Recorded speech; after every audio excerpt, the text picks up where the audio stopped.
station on Space to Ground. Welcome to Space to Ground. I'm Kayla LaFrance. This week, astronauts on board have been busy with new cargo and science brought to the station by its newest visitor.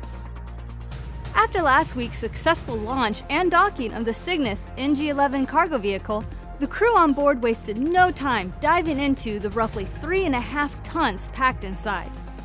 NASA astronauts Nick Hague, Christina Cook, and Anne McClain, alongside Canadian Space Agency astronaut David Saint-Jacques, have been actively working to unload all of this new cargo. One of the new technology demonstrations that arrived to the station will be tested for its use on future crewed missions to the Moon, Mars, and beyond. The thermal amine scrubber is a new system to remove carbon dioxide from the atmosphere as it is breathed out by the crew.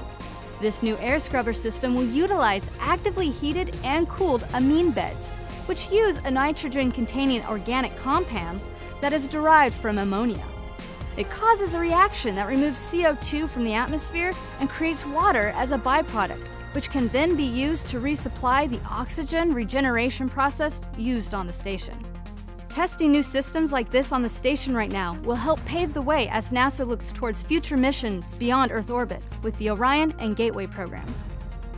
Some new materials are about to get some serious exposure aboard the station.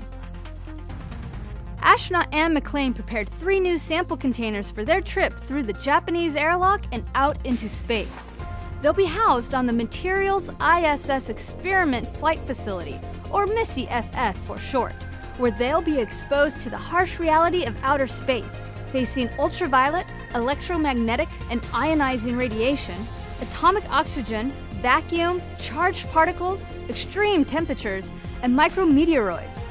Industries like advanced manufacturing, spacecraft design, aeronautics, energy production, and even automotive production can use MISSY to develop stronger, more resilient materials for future projects. Keep sending in your questions using the hashtag #SpaceToGround. We'll see you next week.